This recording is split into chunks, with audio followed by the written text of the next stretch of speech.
Сәлем қыздар, бүгін біз чебуреки дайындайтын боламыз. Міне қыздар, чебурекimiz осылай жұмсақ әрі өте дәмді болып шығады. Чебурек дайындау үшін бізге ұн және де тұз, май, су керек болады. Майымызды, тұзымызды бәрін ұнға салып, жылы су құйып отырып, жұмсақ қамыр илейміз. Қамырымызды асықпай, жақсылап илеп аламыз. Міне қыздар, қамырымыз дайын. Енді қамырымызды бетін жауып, салмасын дайындап алғанша қойып қоямыз. Мен салмасына картошканы қайнатып алдым. Енді пиязымызды қызартып, қуырып аламыз. Пиязымызға қалауларыңызша дәмдеуіштер салсаңыздар болады. Пиязымызды қуыра отырып, картошкамызды езгішпен езіп дайындап аламыз.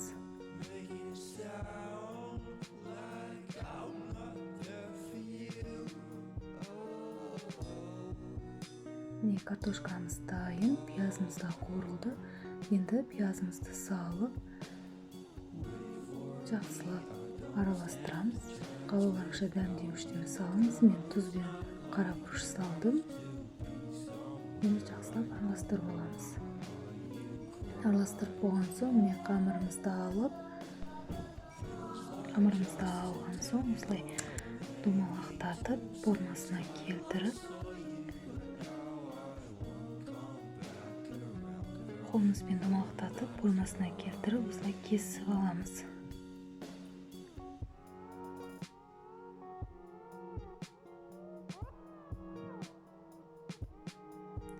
Барлық қамырымызды кесіп алып, дайындап қоямыз.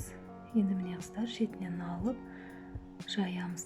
Қамырымыз жайғанда өте жұқа болу керек. Сол кезде чебурекилеріңіз қышырлап, қамыры жақсы болады.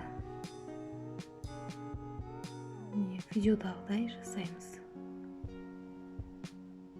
Осылай қылып, чебурекимізді дайындап бүгіп аламыз да, осы қамыр жайып жатқанымызда майды қыздырып қойып қоямыз.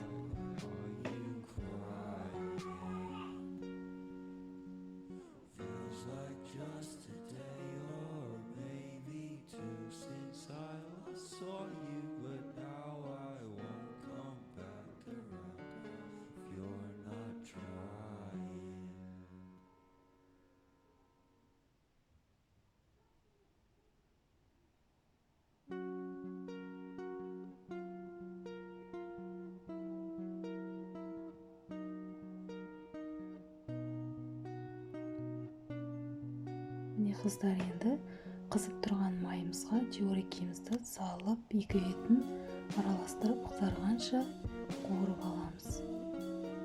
Қатты қызартып керегі жоқ, кішкене қызарса болды. Осылай салып, майға қуырып ала береміз.